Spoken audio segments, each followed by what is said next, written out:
Ya, Halo, Pak Raymond ada videonya. ter- ter- Oke, silakan. terdengar suara saya ya? Terdengar, silakan. Pagi ini Pak, jadi kan saya kemarin ada analisa Pegas, yaitu kebetulan yang kuartal 4 2020 kan rugi. Cuman yang saya lihat dia itu ruginya karena dua hal. Yang pertama karena ada sengketa pajak itu, sama satu lagi penurunan nilai aset dia yang apa sih, dia mega minyak gitu ya. Ah, Tapi saya lihat sebenarnya tuh nggak apa-apa karena arus kas dari operasinya pun juga masih positif, dan itu terbukti di laporan kuartal yang paling baru di mana udah balik untung lagi. Nah, menurut Bapak gimana? Apa kinerja Pegas akan terus bertumbuh di tahun ini, dan kenapa kok biarpun eh, kuartal satu ini udah profit lagi tapi harganya malah terus ke diskon sampai PBV-nya 0,8. Pak Udah Raymond, ideal masuk apa belum? Pak Raymond ada pegang Pegas? Belum masuk. Belum ya? Baru mau Oke. baru analisa. Oke. Ya bagus lah karena banyak orang lain yang pada pegang Pegas ini dan kemungkinan nyangkut ya karena beberapa waktu yang lalu Pegas itu kan sempat 1.700, 1.800 dan seterusnya. Oke, saya jawab. Jadi gini, betul. Pada tahun 2020, tahun penuh 2020, Pegas rugi dan ruginya cukup besar, tapi bukan rugi operasional. Dia itu ruginya adalah karena pencadangan terkait sengketa pajaknya senilai kalau nggak salah 3 triliun. Jadi dia ada kasus pajak sama yang sebenarnya udah lama banget ya. Jadi bukan berarti Pegas ini sudah kalah di pengadilan lalu dia harus bayar denda 3 triliun itu, bukan. Tapi karena kasusnya masih berjalan, maka berdasarkan standar akuntansi harus dicadangkan dulu. Jadi duit ini seolah-olah sudah dibayarkan gitu, seperti itu. Nah, kalau suatu hari nanti Pegas menang di pengadilan dan dia tidak perlu bayar pajaknya, maka duit 3 triliun ini akan balik lagi dan akan diakui sebagai pendapatan lain-lain.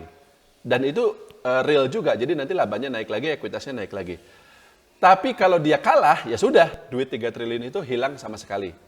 Nah, masalahnya kan kita belum tahu apakah nanti ke depannya Pegas ini akan menang atau kalah terkait sengketa pajaknya itu tadi. Nah, kemudian yang terkait penurunan nilai aset-aset migasnya. Nah, meskipun ini juga bukan sifatnya operasional, tapi sayangnya itu bisa dikatakan real juga dan kemungkinan masih akan terus berlanjut. Saya sudah menjelaskan ini di artikel terakhir saya di teguhhidayat.com terkait Pegas. Pegas ini kinerjanya dia selama 5 tahun atau lebih lama lagi, sejak tahun 2013 kalau nggak salah, itu cenderung turun terus karena bisa dibilang kesalahan manajemen. Jadi Pegas yang sebelumnya fokus di distribusi gas, dia kemudian masuk juga ke hulu. Dia mengakuisisi blok migas. Jadi yang dari tadinya dia distributor sekarang menjadi produsen. Dia mencoba menghasilkan gas juga gitu. Sayangnya kebanyakan blok-blok gasnya itu tidak berproduksi sesuai harapan. Atau berproduksi tapi karena harga minyaknya turun atau harga gasnya turun, ya kinerjanya Pegas di bidang hulunya turun. Dan kinerja yang turun ini menekan kinerja Pegas secara keseluruhan. Jadi nama anak usahanya ya di sektor hulu migas ini namanya ini apa sih namanya? PT Saka Energi kalau nggak salah, Saka Energi. Nah itu ibarat investor Pegas itu lagi nyangkut gitu di PT Saka ini. Tapi kan nggak bisa dijual begitu aja kan, nggak segampang itu. Kalau kita di pasar modal kita rugi, kita masih bisa jual. Ini dia nyangkut nggak bisa jual begitu aja. Nah lanjut. Terkait rugi pajaknya itu sebenarnya nggak jadi masalah. Tapi terkait rugi karena adanya usahanya yang merugi, yaitu hulu migas karena ada anak usahanya yang namanya PT Saka itu ya. Nah inilah yang saya pikir sampai kapanpun kinerja Pegas nggak akan bagus kecuali PT Saka dijual, tapi sekali lagi jualnya juga nggak segampang itu. Jadi tapi Balik lagi, di sisi lain, Pegas ini ya, satu dia perusahaan besar, dua BUMN, tiga liquid, empat market cap-nya besar, lebih dari 1 miliar dolar. Jadi dia juga rutin masuk katakanlah LQ45 dan seterusnya. Dan kelima, yang nggak ada masalah sebenarnya di luar kinerjanya yang jelek, nggak ada masalah utang atau apapun kan?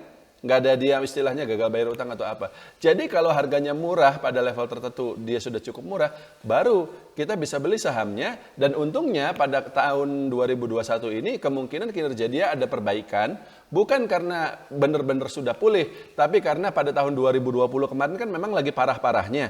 Tidak hanya dia turun karena rugi di Saka Energi, tapi memang permintaan gas itu juga turun karena ada resesi. Jadi tahun 2021 ini tetap kemungkinan kinerjanya recover. Dan itu bisa sentimen bagus untuk sahamnya. Cuman, saya pikir dia baru murahnya itu di berapa? PBV 0,7 Pak. Jadi tanpa IHSG turun pun, saya pikir memang Pegas itu akan turun. Sampai berapa kira-kira? 1.000 lah. 1.000 atau 900. Kalau Pegas ini udah di 900, saya sendiri pun mungkin akan beli. 900. Udah gitu udah tunggu aja. Karena tetap kinerja dia tetap ada perbaikan. Kalau blue chip PBV-nya udah 0,7 itu udah murah banget itu. Kalau PBV-nya sekarang 0,9 murah juga, tapi belum pakai banget. Jadi kalau misalnya IHSG-nya turun, ya dia masih bisa lanjut turun. Tapi kalau misalnya nanti dia bisa turun ke 900, maka kecuali ya, ada kecualinya nih. Kecuali kalau misalnya di kemudian hari ada kasus lagi atau apa seperti ya kemarin Sril yang punya utang itu gitu ya. Maka saya akan batal beli. Tapi kalau misalnya tidak ada peristiwa apa-apa dan Pegas turun sampai sekitar 900-an ya, saya sendiri pun mungkin akan beli. Kurang lebih seperti itu Pak Raymond. Sudah cukup? Oke, cukup Pak. Makasih Pak. Ya, oke.